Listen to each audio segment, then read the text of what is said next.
होली के दिन कलर डालने को लेकर शुरू हुए विवाद मामले में आज पुलिस कमिश्नर कार्यालय पर बार एसोसिएशन के पदाधिकारी के साथ बैठक आयोजित की गई, जिसमें तमाम मुद्दों पर बारीकी से चर्चा करने की बात कही जा रही है। दरअसल पूरे मामले में जानकारी देते हुए additional police commissioner Amit Singh द्वारा बताया गया कि पुलिस कमिश्नर कार्यालय पर आज बार काउंसिलिंग के पदाधिकारी सहित वरिष्ठ के साथ एक बैठक आयोजित की गई थी। इस बैठक में तमाम मुद्दों पर चर्चा की गई, तो वहीं तमाम जांच पड़ताल करने के बाद ही कार्रवाई की बात कही गई है।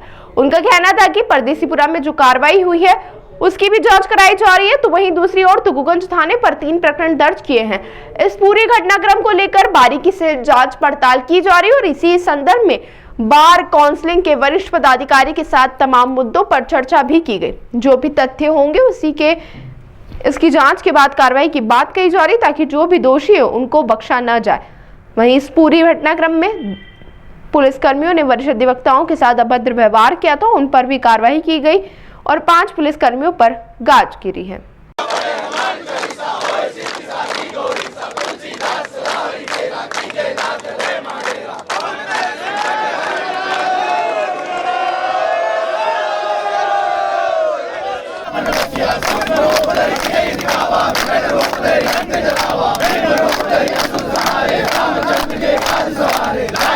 देखिए, पिछले 2 दिनों से जो घटनाक्रम है उसी के क्रम में आज क्रिमिनल जस्टिस सिस्टम के तीनों पार्ट की एक मीटिंग कंट्रोल रूम में हुई, जिसमें उद्देश्य बहुत ही स्पष्ट था कि जो घटनाक्रम हो रहा था कैसे उसको लॉजिकल कंक्लूजन की ओर लेके जाया जाए।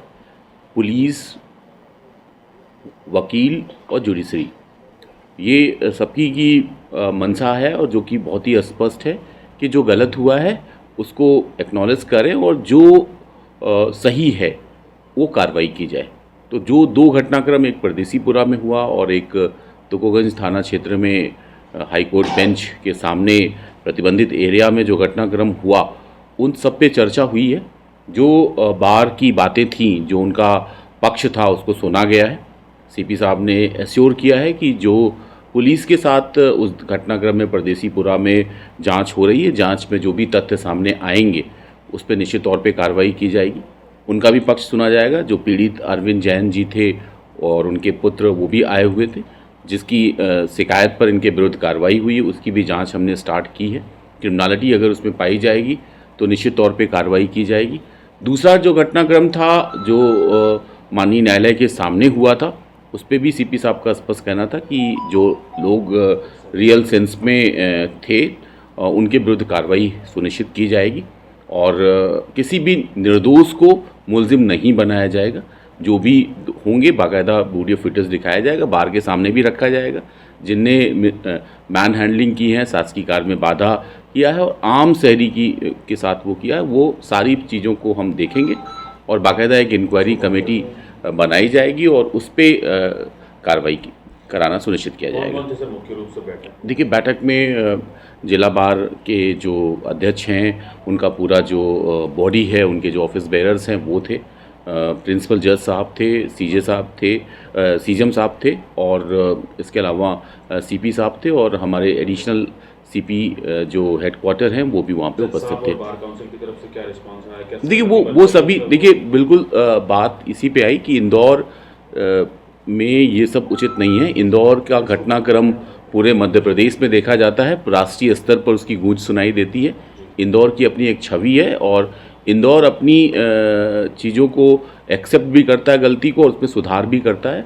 तो निश्चित तौर पे जो चीज़ें हुई हैं वो इंदौर की छवि के विरुद्ध है, ये सभी ने माना है और बार ने भी माना है कि जो घटनाक्रम हुआ है, सेकंड जो पार्ट था वो गलत था।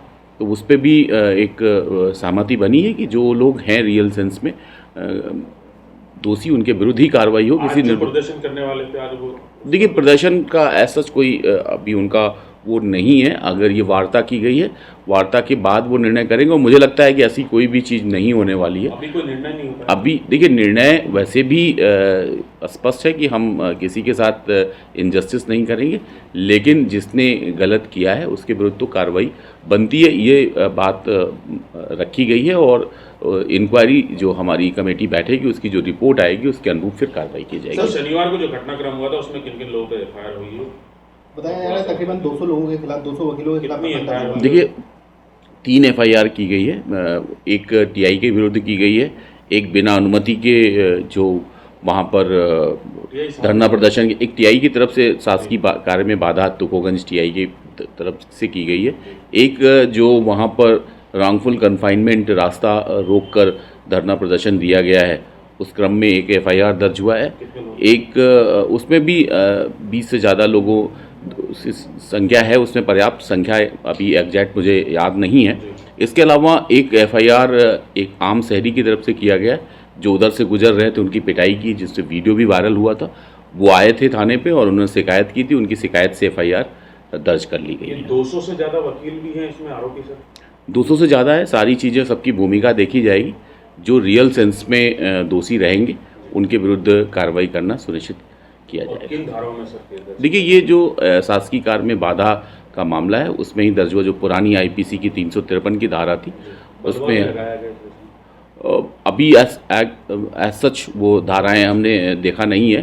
धारा विवेचना के क्रम में घट भी सकती है और बढ़ भी सकती है। ताज़ा खबरों के लिए सब्सक्राइब करें JSR टाइम्स और साथ ही नोटिफिकेशन पाने के लिए बेल आइकन को दबाएं।